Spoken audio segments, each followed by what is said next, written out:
قوت الشیطان.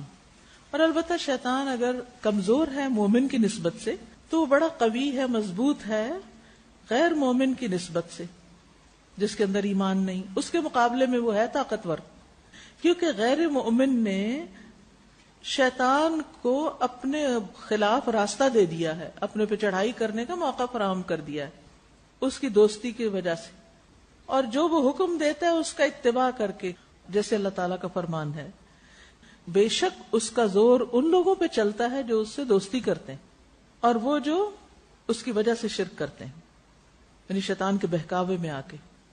تو یہ وہ لوگ ہیں جو راضی ہو گئے اس بات پر کہ شیطان ان کا لیڈر بن جائے، قائد بن جائے اور گمراہی کا امام، وہ اس کی پیروی کرتے ہیں اور اس کے احکامات لے کے پلٹتے ہیں. تو اللہ نے اس کو ان پر مسلط کر دیا ان کو سزا دینے کی خاطر. تو اللہ سبحانہ وتعالی نہیں بناتا شیطان کے لیے اپنے بندے پر کوئی دلیل یا زور نہیں اس کو دیتا، کوئی قوت نہیں عطا کرتا، یہاں تک کہ بندہ اس کے لیے خود ہی راستہ بنا دے، یعنی شیطان کے آنے کا، اس شیطان کی اطاعت کر کے، وہ شرک کی بھی اور اس کی وجہ سے شرک کر کے یا اس کو شریک ٹھہرا کر. اللہ تعالیٰ کا فرمان ہے الم ترى، کیا تم نے دیکھا نہیں کہ بے شک ہم نے چھوڑ رکھا ہے شیطانوں کو، علی الکافرین، کافروں پر، انکار کرنے والوں پر ہم نے شیطانوں کو مسلط کر رکھا ہے، ان پر بھیج رکھا ہے جو ان کو اکساتا ہے. عزا یعنی انہیں متحرک کرتا ہے، موٹیویٹ کرتا ہے اور ان کو بھڑکاتا ہے. تو خاص طور پر یہ بات پتہ چلتی ہے کہ شیطان کی قوت، بس زور انہی لوگوں کے مقابلے میں چلتا ہے جو اس سے دوستی کرتے، اس کی اتباع کرتے، اس کی اطاعت کرتے، اس کی باتوں میں آ جاتے ہیں، اس کے وسوسوں کا شکار ہو جاتے ہیں. قرآن و سنت سے ہمیں یہ پتہ چلتا ہے کہ خاص طور پر وہ کون کون سے مواقع ہیں جب شیطان انسان کو اپنے قابو میں لیے ہوئے ہوتا ہے. کوئی سچویشن بتائیے کب انسان مکمل طور پر شیطان کے کنٹرول میں آ جاتا ہے؟ جب وہ غصہ کرتا ہے، غصے کی حالت میں.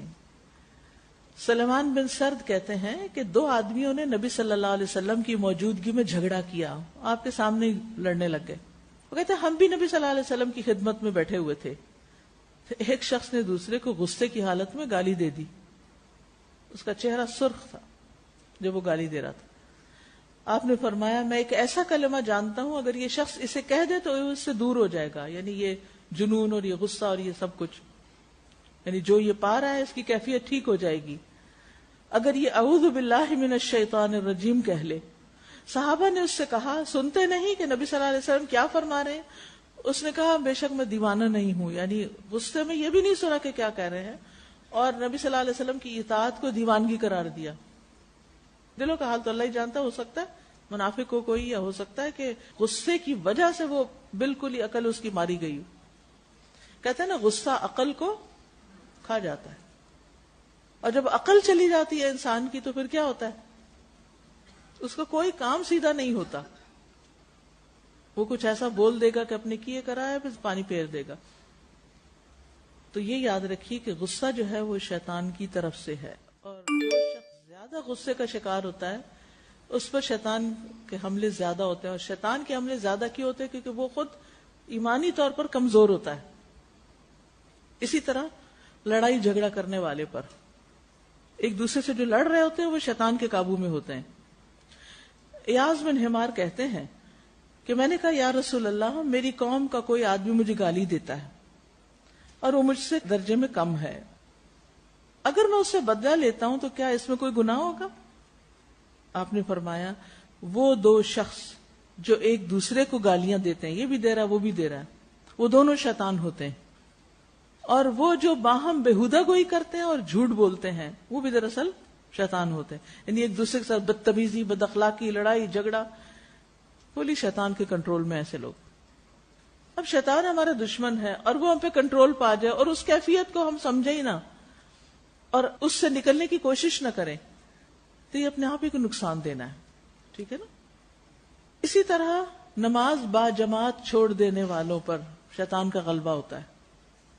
مردوں کے لیے نماز جماعت سے پڑھنا فرض ہے، نبی صلی اللہ علیہ وسلم نے فرمایا جس گاؤں بستی میں 3 لوگ ہوں اور ان میں نماز با جماعت کا اہتمام نہ ہو تو یقیناً شیطان ان پر مسلط ہو جاتا ہے، لہذا تم جماعت کو پکڑو، کیونکہ بھیڑیا ہمیشہ دور رہنے والی اکیلی بکری کو ہی کھاتا ہے۔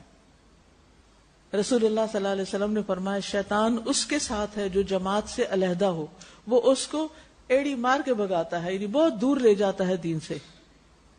تو یہاں جماعت سے مراد نماز کی جماعت نہیں ہے، یہاں جماعت سے مراد مسلمانوں کی اجتماعیت ہے، یعنی نیکی کے کام میں جہاں بھی جو لوگ اکٹھے ہوں اور پھر ایک شخص کسی ایک چھوٹی سی بات سے ناراض ہو کے وہ چھوڑ دے، دوسرا وہ ادھر منہ بسور لے یا کچھ، تو یہاں کیا آ گیا؟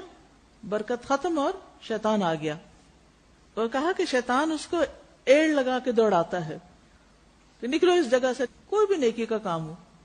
پھر اسی طرح قرآن مجید سے ہمیں پتہ چلتا ہے کہ جو شخص اللہ کے ذکر سے غفلت برتتا ہے اس پہ شیطان مسلط ہو جاتا ہے۔ سورۃ الزخرف 36 میں اللہ تعالیٰ فرماتے ہیں وَمَن يَعْشُ عَن ذِكْرِ الرَّحْمَنِ نُقَيِّضْ لَهُ شَيْطَانًا فَهُوَ لَهُ قَرِينٌ، اور جو شخص رحمان کے ذکر سے آنکھیں بند کر لیتا ہے ہم اس پر ایک شیطان مسلط کر دیتے ہیں جو اس کا ساتھی بن جاتا ہے۔ تو یاد رکھیے شیطان اس پہ قابو پاتا ہے جو ذکر نہیں کرتا، یعنی ہر وقت ادھر ادھر کی باتیں یا صرف چپ کر کے سوچتے رہنا اور اللہ کو یاد نہ کرنا، نہ تسبیح کرنا، نہ استغفار کرنا، نہ درود شریف پڑھنا۔ تو مسلسل انسان کو اللہ کا ذکر کرتے رہنا چاہیے شیطان سے بچنے کے لیے۔